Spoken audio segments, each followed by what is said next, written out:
આંગણવાડીની વાત કરીએ તો આંગણવાડીનો જે મુખ્ય દરવાજો છે એ તમે જો રૂમાલથી બાંધેલો છે. હવે આ નાના નાના ભૂલકાઓ રમતા હોય તો આ રૂમાલ જો તૂટી જાય તો આની ઈજા થાય તો જવાબદાર કોણ રહેશે? ત્યારે આંગણવાડીની અંદરની આપણે વાત કરીએ તો આ સ્ટોર રૂમ છે.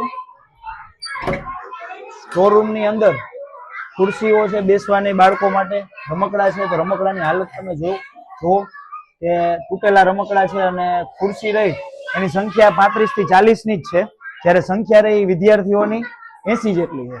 સાથે વાત કરીએ તો જે જમવાનું આવે છે બાળકોને એ 80 છોકરાઓને આટલા ચણા કઈ રીતના જમી શકે? બરોબર. આ પુલાવ છે, બરોબર, પુલાવ કે ખીચડો જે કઈ આ સરકારી ભાષામાં કહેતા હોય, બરોબર. આમાં તમને કાંઈ દેખાય છે? આમાં શાકભાજી જે કઈ આવતું એ પણ પૂરું દેખાતું નથી. અહીંયા આંગણવાડીની અંદર પીવાનો આરો પ્લાન્ટ મૂકેલો છે, કુલર મૂકેલું છે, જેની સાથોસાથ અહીંયા એક આરો પ્લાન્ટ હોવો જોઈએ તો પાણી ફિલ્ટર થાય અને ફિલ્ટર થયા પછી આમાં ઠંડુ થઈને અને બાળકોને આવે. એ માત્ર ને માત્ર ખાલી શોપીસ માટે અહીંયા રાખેલું છે. એની અંદર કાંઈ પાણી આવતું નથી, કારણ કે અહીંયા ક્યાંય લાઈન પાછળથી આપેલી નથી. તમે જુઓ ક્યાંય એટલે ક્યાંય પાણીની લાઈન આમાં આપેલી નથી. ત્યારે આ ઉપરથી પાણી આવે છે એ માત્ર ખાલી હાથ ધોવા કે એવી રીતના વપરાશ માટેનું છે.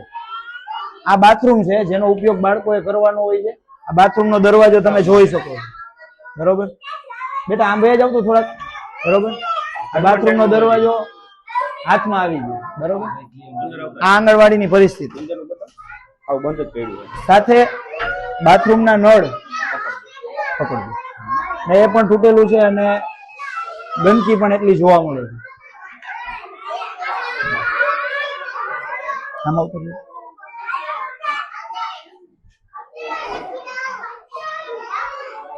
અહીંયા ઉપર સરકારમાંથી આવેલ રમકડા છે અને થોડી ઘણી બુક્સ ને એવું છે.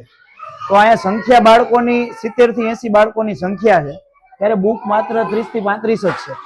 તો આમાં કઈ રીતના બાળકોને ભણાવી શકાય કે કઈ નવું શીખવાડવું હોય તો શીખી શકાય? આ રમકડા છે જે આજથી 5-6 મહિના પહેલા સરકારમાંથી આવેલા હતા, એ આવ્યા એમાં પણ ઓછા આવેલા હતા એવું જાણવા મળે છે.